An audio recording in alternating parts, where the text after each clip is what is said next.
Good afternoon, it's Cassidy from Tactile Technology, and it's my regular In the Hot Seat. But on a Thursday, what we do is In the Hot Seat with people who've been through the Goldman Sachs 10,000 program, and we'll explain a little bit more about that program a little bit later. What I'm going to do is just talk through some of the things that we're going to be doing this week. So, like today, we've got Richard Hall going through In the Hot Seat and learning a little bit about what Richard's done and the benefits he's gained from the Goldman Sachs program.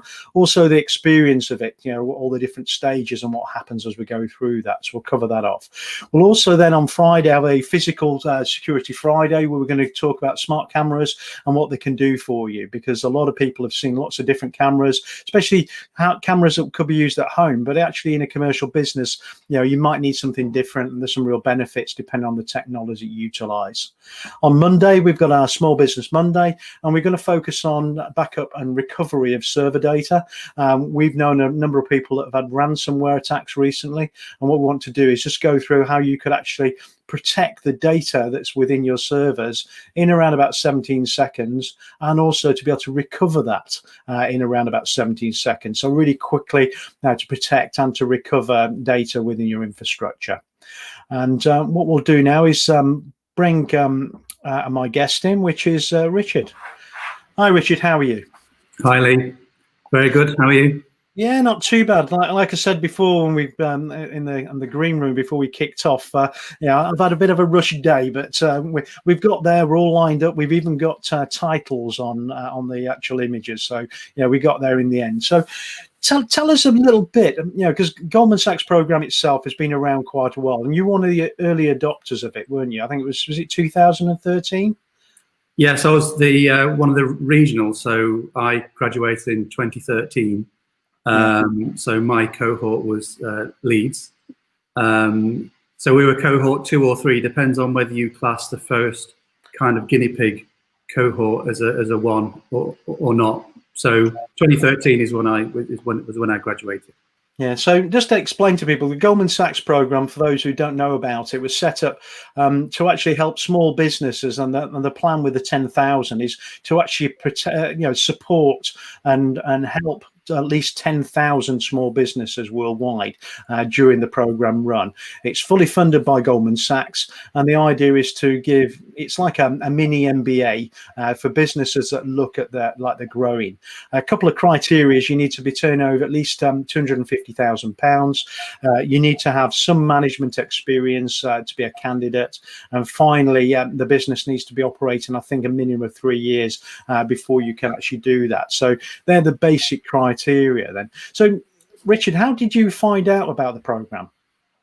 I think from memory, I found out through kind of peers at the time.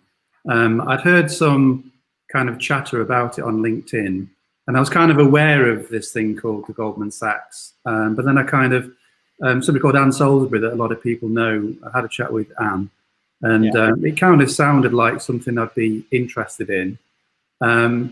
Just out of interest, I was going to do an MBA at University of York, and I had been accepted. But at the same time, the 10,000 came up. And the reason why I applied is because I thought it would be more relevant in terms of vocational learning and peer-to-peer. So that's the option that I took in the end. The program itself is focused at your own business as well. So as you go through it, it's really focused about your business, and also the experience of the other members within your cohort as well, and their businesses. So you tend to learn a lot from that, don't you? Yeah, I think there's at the same time in 2013, as there is now. Back then there were business coaches, so there were lots of kind of organisations out there that could help people. I think the reason why I really wanted to get onto the Goldman's course was because there was no hidden agenda. Basically, once you got on the course, you were with like-minded people that kind of shared the same challenges and opportunities. I kind of looked at business coaches in the very early days of when I started the business in 2005, and it wasn't really for me. So the part of the reason why I kind of enjoyed going on it is because of that more relaxed kind of, environment where you can kind of say things that you wouldn't normally say. So, in some environments they say, how's business? And you say, business is great. but actually sometimes it's not. But on the Goldmans, you can actually say stuff like that. And so that was a distinctive difference between doing an MBA and having, paying a business coach. And it just fitted my business and me at the right time. Well, one thing I've always been dubious of with business coaches where people are business coaches but have never actually run a business before. So I can be a bit of a skeptic, or I prefer the term realist sometimes. Yeah, I think one of the business coaches that I had a chat with, we never kind of went down that route, was looked at a projection for 3 years, and the business coach on this kind of diagnostic said, well, let's work where you want to be and kind of work it back. And it was like, I'm sure it's not as easy as that. I'm sure it's more complex, but the way that the business coach was selling it was that it's achievable. And that kind of put me off a little bit. There's nothing wrong with business coaches at all, but it just wasn't for me. Okay, so tell us a bit about the actual initial process then. So you made your application, and what happened after that? The interview process, and how did you find out that you've been accepted? So the application process was quite onerous. It allowed me to, or made me think about where I was and where I wanted to go. The questions at that time were very provoking, so it allowed me to really focus on what I wanted to achieve. Took me quite a long time to kind of get the application in. I did it to the best of my ability, and then I had the interview. The interview was not kind of as I expected. I went in the room and there were 3 or 4, maybe 5 people, and it was very formal. And I kind of didn't anticipate how formal it would be, basically.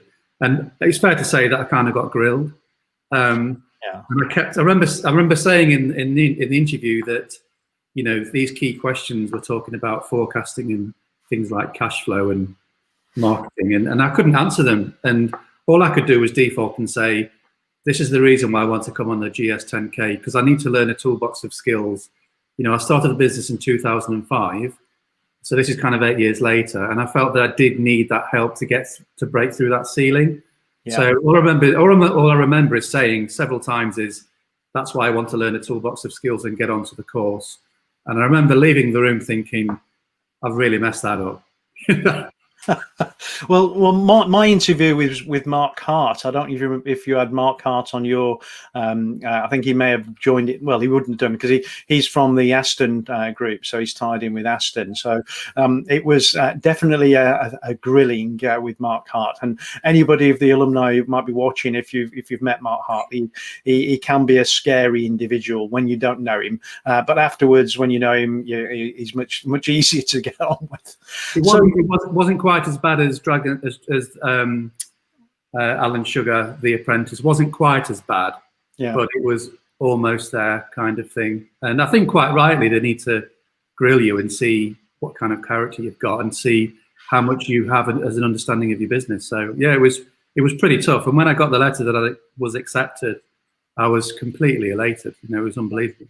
Good.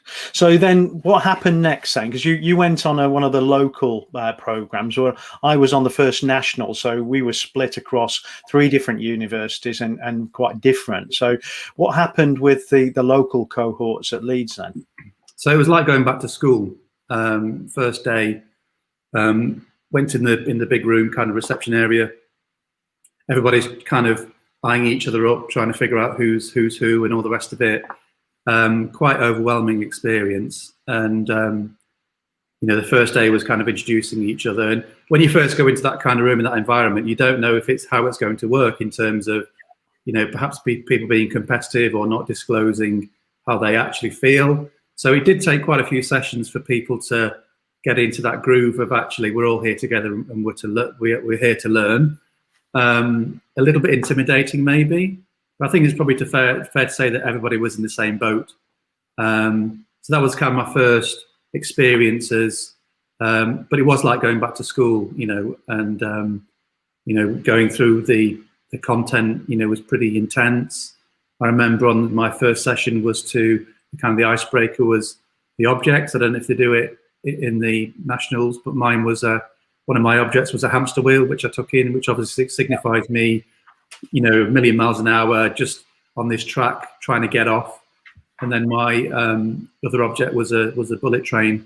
And the idea of the bullet train was it was iconic, it was efficient, it was fast, sleek, and that's kind of what I remember from those kind of early days. And it was really interesting because that icebreaker was useful to see everybody else's journey and where they'd come from. So that was kind of a really good method where you could, in the coffee break, you could remember which object was with which person, and that would enable the conversation in terms of, you know, getting to learn people a bit better. So what position was your business in at that time? You've been 8 years in from 2005, you said. How was it structured? How many people were there? You know, what was the focus of what you did at that point in time? Yeah, so it's probably fair to say that, you know, in 2013, I very much had imposter syndrome. And so, you know, another good reason for being accepted on the Goldman's course is it gave me that kind of validation that I actually had, you know, a good business that I could grow. So at that time, there were 4 people in the business. When I first started the business, it was very much, you know, kind of survival, because I'd set it up with no investment and no overdraft facility and no VC. It was literally from a zero balance sheet, you know, married with, you know, small children and all the rest of it. So those early days was very much, you know, got to get the job done, network, meet people, make sure that we service the clients properly, over deliver, under promise, all those kind of things. Yeah. So the management structure was very, very, I wouldn't say ad hoc, but very flat. And it still is a flat structure. You know, we don't have any kind of hierarchy. You know, all of my, you know, have work colleagues here. It's, you know, that's the kind of how we operate. So kind of a very, very flat structure. What about any of the other functions like accounting and those? Were they structured in there, or was it quite ad hoc again at that point? Yeah, so no, I'd outsourced. We brought in a bookkeeper after about a year of running the business. I'd run. Did you give them a box full of receipts by any chance, a shoebox? No, I'd run Sage actually. I'd run Sage for about 6 months. Sage Instant, I think it was. So I was doing the accounts initially. And then as things started to take off, that was outsourced to a bookkeeper who is still with me. And then, you know, from day one of setting up the limited company, we had accountants. We've moved accountants once, but the accountancy firm we've got now, they've been with us 12 years now. So that was kind of outsourced. In terms of cash flow, you know, I had spreadsheets right from day one where I would methodically see what was going on with, you know, with cash flow, because, you know, obviously cash is king and all the rest of it, but I just needed to know what, you know, in terms of projections, you know, and I could, in terms of the cash flow, I could get it down to the penny.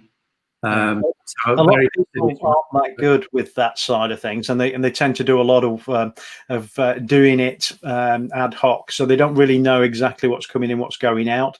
And I think, you know, it's a bit more of a business that spent a bit of time that actually gets to that point where they're actually predicting cash flow better. Yeah, I mean, nowadays I do stuff receipts in an envelope, and I send them to the bookkeeper. But I do know what's in the bank account. I know before the VAT comes out, before the bookkeeper tells me what the VAT is, I'll know rough. I can be within a couple of thousand what it is. So you know, I've kind of got a good handle. I know how much in the bank account now. You know, and I think that's important running a business, is to kind of measure risk. So if we look at an investment, I've got to look at the cash flow, and, you know, sometimes I'll do mini cash flow for a couple of months and see where we are. So, you know, that's one thing I was pretty keen on. Having said that, the finance course on the Goldman Sachs 10,000, I found a bit kind of difficult, and I still do a little bit, but, you know, I think I just kind of base it on, you know, on the cash flow, have an understanding of tax, you know, PAYE and VAT returns, and, you know, I don't go too far in terms of what I understand is, you know, in terms of liabilities and things like this. So, yeah. So, what on that side of things? What was the business doing at that point in time? So, at that point, just before you started the program, what were the key activities of the business? So, when we started the business, so PDM is product design and management. So, our focus initially was on product design. So we work with a client who has an idea, and that client can be an SME or a manufacturer or a PLC or a university, and then take it through a stage of product development. That's kind of how it started. And then as the years have grown, we then offered more services. So 2010, we bought our first 3D printer that would enable us to give us more reach and service a client better in terms of providing a physical manifestation of a concept or an idea. Yes. And then over the last rapid creation of a design to show them. Yeah, so we call it, you can call it time compression technologies, where you have this product design which you show in terms of a sketch or a computer generated render. But what we kind of adopted 3D printing very early on, and that just allowed a physical manifestation where you can take the client to the next stage. More recently, about 3-4 years ago, we invested in virtual reality. So we can take a client through an environmental experience. So we use the VR, we use our CAD, and we go through a piece of software that then allows us to put it into a virtual kind of scene where people can engage with it. That's been quite popular. I've just done some research over Christmas in terms of holographic, so HoloLens. So I've been looking at that. So that might be the thing we want to invest in this year. So I'm always keeping an eye on technology that is useful to us. Not toys, but things that are going to add benefit to the business and value to the client. So we're always looking at what's out there. How can we harvest what's out there? How can we adopt technology? That kind of thing. Yeah, in our world of software and software development, MVP is key. Minimum viable products. I'm not sure if that works the same in the traditional product world. Yeah, I think so. I think it's a case of good enough is good enough. The problem we have at the moment is that technology is advancing so rapidly that if you're not careful, if you spend too long developing a technology for a product, by the time you've launched it, what you designed at the start of the project may become obsolete. Yeah. So I'm a believer of MVP mainly because you've got to get the products out there, get some efficacy and feedback, and then use that to feed back into the product development for the next iteration of. Yeah. And that's the kind of thing that we get involved with. So we absolutely don't call ourselves product designers anymore. I would say one of the things disseminating from Goldman's was to really think about the business. So we actually call ourselves innovation specialists now, which sounds very kind of broad, but the things we get involved in now is strategy, research, as well as being a commercial business. We're also recognized as being a research organization, so we can compete with universities in terms of projects that are out there. So it's more design thinking, design leadership that then disseminates into actually creating a product. So it's been really good. I think we're very, it's very much a service-based industry that we're in, and it's all about adding value.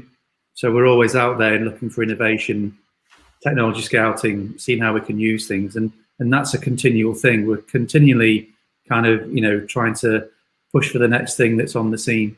And I think that's how you have to be as a business generally. You've got to give service to your clients.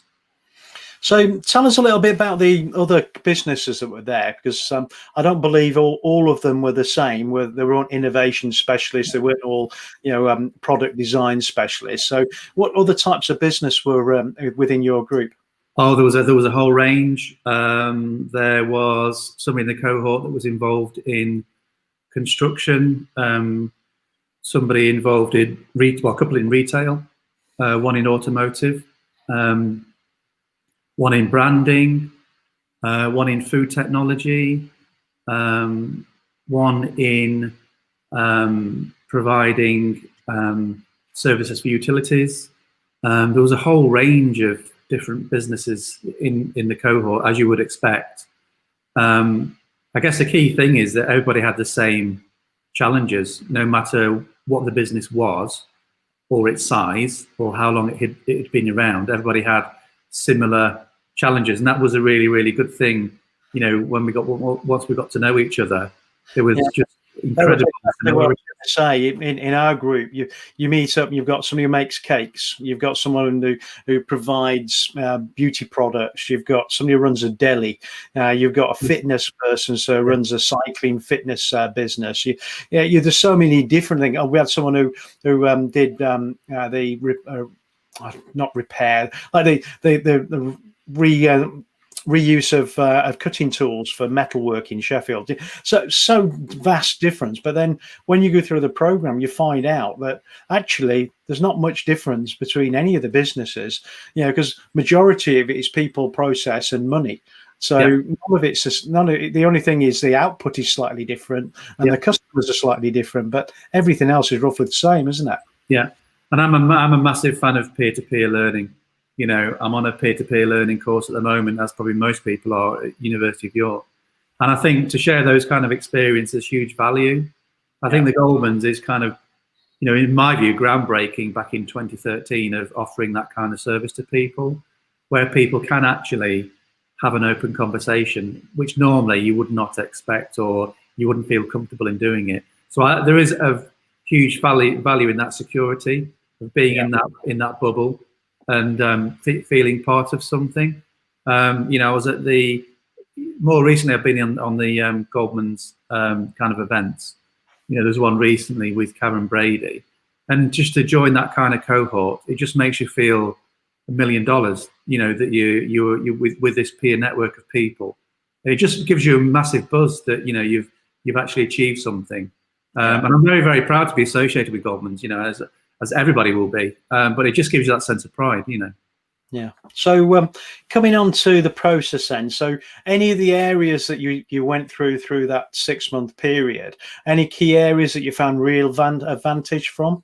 Yeah, I think for me, it was, all aspects. The first one for me was confidence, which they don't actually, it's not on the course. But what I'd kind of learnt indirectly was that as I went into it, as I mentioned before, I felt at home. I just wanted to make sure they got the right Richard Hall when I kind of got in there. Yeah. The first one was confidence that, I have a right to be there. I do have a business. It's been validated by Goldman's, otherwise they wouldn't be investing in me. The things that I'd learned was kind of sales and marketing. So I was literally making it up as I went along from launching the business in 2005. You learn rapidly, you learn not to make mistakes, and that's, part of the nature of a business survival. But I'd say probably sales and marketing, really. Yeah. I think the sales and marketing area is, especially for young entrepreneur, well, anybody going into run a business the first time, is something that they tend to forget. They seem to, a lot of people assume because I've got the best product, I've got the best service, people will just be queuing at the door for it. But if they don't know about it, or they can't see it in comparison with what other people offer and the unique of it, you're never going to get any sales. And I think that's one of the things that you learn from that sales and marketing module, how to go about it more effectively, but also have a bit more confidence in the way you do it as well. I think is really critical, because we had a number of people that had no experience at all of sales and marketing, and within their business they were not doing anything at the moment. It was all about organic. So somebody coming to them and saying, make us a cake, or do you want this contract? So that really means that the growth of the business is always going to be slow. Whereas if you can take control of it and you can manage that marketing and sales activity, you can actually push that business forward much more rapidly, can't you? Yeah, I mean, and our business was very much organic, and it probably still was until, reasonably recently. Coming out of the Goldman's, with my business plan, I didn't want it to be a huge business. I don't want to have 20 people working for me and have line managers or account managers. So one thing that came out of it consciously for me was I wanted it to be 5, 6 people, and be absolutely based on quality. And that's one thing that came out of it was actually, going into it was going into the Goldman's was, how does my business look? What should it be? How big should it be? What size? Is it about turnover or profit? And coming out of it was, we're definitely going to be 5 or 6 people, quality driven, highly specialized, business. And that's one thing that has kind of remained. And that's one thing that we focus on. we do sell. With what we do, it's very specialized, so it's innovation. So, it's a very specialized industry. So, over the last kind of 10 years, we've been moving towards being key opinion leaders and design thinkers, me talking at innovation events. And that's, very much our kind of strategy. And we are adopting different kind of sales and marketing techniques where we can reach out to people, not necessarily to sell, but to kind of be seen as a thought leader, and then to have a, kind of a community. And that takes a long time to build that kind of trust and collateral. Yeah. One thing to add, for anybody who's joining us live, only people watching it live, because if you watch it recorded later, you can't do this, it won't work. But if you've got any questions for Richard about his experience with the program or his business, if you put them in the comment, we can actually bring those up and get Richard to answer any of those questions you have. So if you've got them, just type them in the comments and we'll pass those over to Richard as they pop up. But coming back to it, so all these different areas you covered, sales and marketing, we talked about finance, human resources, other areas. So what did you do? Did you wait till the end of the program had completed and then take all that learning and incorporate in the business? Did you, as each subject was covered, try and introduce some of that into the business? So how did you take that learning and introduce it, to your own, how you work within the business, your own learning, leadership and things, and how did you bring it to the business and the other people within the business? So it was very much incremental. So I'm the kind of profile of person that composts things. So I have to, things go in there and I have to kind of figure things out and then make a decision. So it's very much kind of composting and then incremental learning. One thing I did do, it's, pretty much coming straight out of it, was I went to my bank manager as then and presented my business plan to the bank manager, and he was very, very impressed. There were small little things I'd implemented, going through the process. And then when I came out of it, I kind of looked at the big picture, and I made some quite big personal changes coming out of the Goldman Sachs course, which has, been for the better. So that, and can you give us any examples of those big things that you made a difference? Yeah. So one example was work-life balance, and going into the Goldmans, the hamster wheel thing, realizing going into the Goldmans was, what metric do I have as success? Yeah. Because if I don't have a metric, how do I know when I'm going to actually get there? Yeah. So coming out of it, within it, I was, talking to the legendary Jacinta about work-life balance and, how that all works. And Jacinta lent me a book. Coming out of it, I'd run the business for 8 years, and my wife wanted to move out to the country. And before the Goldmans, I was always saying, we can't move. I'm running a business. We've got to manage cash flow. We don't know how things are going to be in the next year. Coming out of the Goldmans, and this is not something that's on the course content, but it was actually, I kind of should give myself a pat on the back to get to this stage. And actually, running a business isn't all about, 100% running a business. You've got to have a lifestyle as well and a work-life balance. So we actually, within a very short space of time, we actually moved from the middle of Harrogate out into the countryside and bought a place which we renovated. We live in a place which is completely off grid. It's not a practical place to live at all. But it just allowed me to refocus in terms of, understanding that running a business is just as important as having a family, which is easy to say and it's a very obvious thing. But when you're in this kind of fog running a business, you kind of don't understand where the end game is. And one of the metrics was actually, let's set a benchmark in terms of work-life balance. I still work really hard and work incredible hours, as everybody does, but it just allowed me to kind of recalibrate coming out of the Goldmans.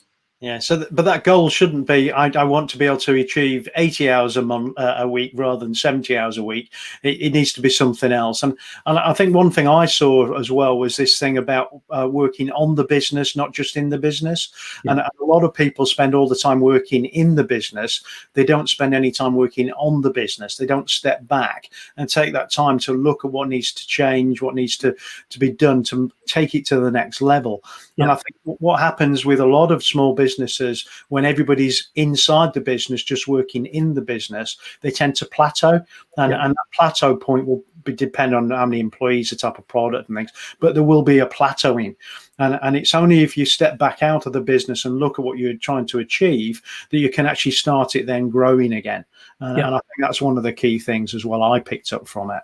Yeah, so we have strategy. We now implement a strategy. So this time last year, we wanted to, decided that we wanted to go for ISO 9001. We didn't need to go for ISO 9001, but it was something that we felt that would add value to the business. Yeah. So just for people who don't know ISO 9001, because we may have other industries, it's actually a quality standard around process. And it's not just the process you follow in the way you do things, it's also how you record things. And that ability to track back through the different stages of such as a design project, so you can understand how it all fits together. So it's quite critical in engineering in ISO 9001, because it shows people how you approach things, doesn't it? Yeah. And then 3 years ago, we were renting a property, and my ambition was always to buy somewhere. Yeah. So 3 years ago, it was the ambition to buy a commercial property. So we bought this place and renovated it into a design studio with 3D printers and VR and a workshop, which is just behind there. This year's strategy is looking at, with the COVID thing going on, I used to go to a lot of events and talk at various conferences and things. So this year's strategy is to take what we had offline, online. So we've hired a branding company, and we're looking at how we produce quality content. And I've encouraged you to invest in some equipment as well towards videos. Yes. Yeah. Yeah, you've been instrumental, really. I think we met, had a chat, I mean, this is the beauty of Goldman. So we kind of briefly met on the event with Karen Brady, and then, you were kind enough to have a chat afterwards, like a few days after, and tell me, all that you knew. And that's another benefit of the Goldmans, is that, everybody's the same. So, for example, 5 years ago, we had a client or prospective client that came into the studio for a meeting. I didn't know him, and he saw that when he walked in, and that was it. Job done. I didn't need to pitch the business, but we were working together. It was brilliant. And the same with me. If anybody reaches out to me, I would give them all the time, all the time in the world in terms of helping them. And you don't get that with any, as far as I'm aware, apart from your mates that are in business, you don't really get that continuity, or you can reach out to people that you don't even know, and know you'll get feedback from people, Yeah, because I think it's really important having effectively other people to bounce ideas off or ask for help, who are going to do it out of the goodness of their heart, and utilize their knowledge and experiences to do it. Because a lot of people have got different experiences. So I do, I work in IT, but I do a lot of time doing things for nothing. Helping people to understand how they should run their business better from a technology perspective, because it's the right thing to do, not just because I want to try and sell somebody something. And I think that's what the Alumni is about, isn't it? You meet a lot of people, and you've got this bond through the Goldman Sachs Alumni Program, but you've also got the ability then to help each other. And that could be, help and advice, pointing people the right direction, introductions, and it can even be business related. So, I bumped into someone the other week who needs a rapid deployment of a particular product. Richard, could you speak to them? So it can be business focused as well as help and support focused. Yeah, and what I'll tend to do, if I've identified a business need, my first port of call will be Goldman, will be 10,000 small business. through the network. Absolutely no doubt about it. That's my first port of call, because I know there's a benchmark of quality there, and you can have that open conversation with people that you don't even know right from the outset, Yeah, and it's growing by about 150 people in the UK every year, because there's 2 cohorts going through. There about 75 people, so every year there's another 150 people joining that group, and it is a very exclusive group. So you must have been through that Goldman Sachs program, and it also does other things, because it does give you a link to the universities as well. I'm still linked to Aston University through the process, and I'm sure you've still got ties with Leeds through the back of it as well. Yeah, so I've had ties with the University of Leeds Business School. They asked me to go back and talk about my kind of personal work-life experience, and that was kind of one of the, I was kind of went back 2 or 3 times and spoke to the cohorts about what I'd done after, and it was like it was like a multiple choice, and they had to figure out what I actually did, and that was really useful. And I've still got links with the University of Leeds Business School. I'm doing an MSc at the moment. I'm doing an MSc in senior leadership, and there's no way that I would have done that if I'd have not been on the Goldman Sachs. Partly to do with confidence, but partly to do with the connections at the university. Yeah. And so I got involved in one of the alumni events that was quite local to us in Birmingham, and I bumped into someone there, and they introduced me to a program that was happening at University of Aston around advanced services. And the last 3 years we've been working with the advanced services group, and it's been invaluable. Plus it cost us nothing. We've gained a lot of advantage in how to change the way that we look at developing services within an IT focus. But again, it's completely free of charge, and a lot of people, I think, sometimes look at education and see it as being quite different to industry. But actually, some of the universities have got some really good ideas, and they work with very large companies sometimes, and they can take those what they've developed for large companies and introduce those to smaller businesses as well. Yeah, I mean, the MSc for me is really good. So I'm learning about change management. I'm learning about digital business technologies. I'm learning a lot, and it just builds on the stuff that I've learned on the GS 10K. Authentic leadership is obviously really big. So I'm learning the science behind behaviors, that kind of thing. On the digital business technologies, I've been looking at scenario planning next 10 years, what's going to be out there in terms of digital experiences. I'm learning about the fact that in 3, 4, 5 years time, your smartphone will be able to diagnose a condition because of the biometrics on the camera. Yeah. So I'm always always got an appetite to learn, and I think as a business leader you should always do that. And similarly with the team here, we had a strategy meeting, and I've asked the team to come back to me with what they want to achieve this year, whether it's a course or qualification or whatever. Yeah, I think it's always good for continual personal development. Some industries it's done a little bit just to actually be a tick box activity, but I think in reality, if you do it correctly, it's invaluable within a business. For people to grow and feel a part of the business as well going forward. So, what's the future hold? You've talked about going a bit more online with the business, giving people the ability to get involved through a web interface, I believe, and more content in that. What other things are you looking to launch that could benefit your organization? We got investment a few months ago to buy some more equipment, so we're looking at increasing our reach. So at the bottom of this commercial property, we're looking at building a workshop to house a desktop laser, a CNC router, and some more 3D printers, so that it allows us to give more reach to clients, so we can add more kind of services. And a bit more flexibility with a different type of tooling as well, I would assume. Yeah, absolutely. We're looking at maybe migrating from VR to AR, so holographic. So I've been looking at HoloLens and some other technology which is coming out at the moment, and how that might be useful to us as a business. Then obviously there's the online thing. So we've got kind of 3 main strands of strategy that we want to kind of implement this year. And it's always good to set those as a metric. So now we've got ISO 9001. You know, we set those as a strategy, and at the end of this year, we'll see if we've been successful or not. So, you know, they're the main kind of things we'll be focusing on. So one thing I'll do, I'll just put up, you know, your details. So, you know, the organization is a product innovation specialism, isn't it? So, and the website, so if anybody is interested in looking at Richard's business and finding more about it, you know, go to the website, contact Richard.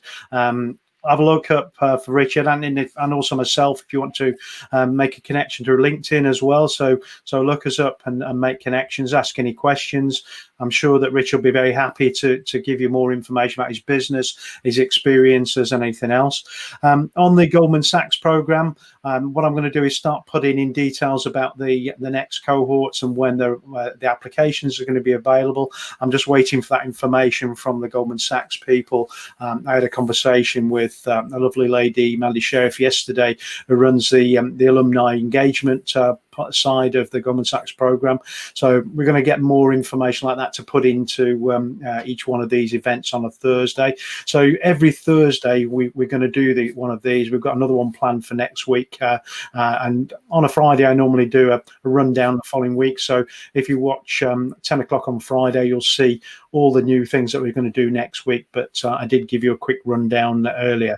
So thank you very much for your time today, Richard. It's been really useful to learn a little bit about you, about the business itself, the experience you've had through the Goldman Sachs program, and I'm sure, as I would encourage anybody to apply for it, because I think it's a great program and it gives a lot of value. And like you say, it's not just in the learning, it's also afterwards in the alumni connections and all the people that you can get involved with that can help you and your business. Yep. Brilliant. I would definitely I would recommend anybody applying for it. Okay. Right. So thank you very much. I just need to do a couple of changes in the background because we're going to shut this down. So thank you very much again, Richard. I'm sure we'll speak again soon. Thanks a lot. Thanks a lot. Bye.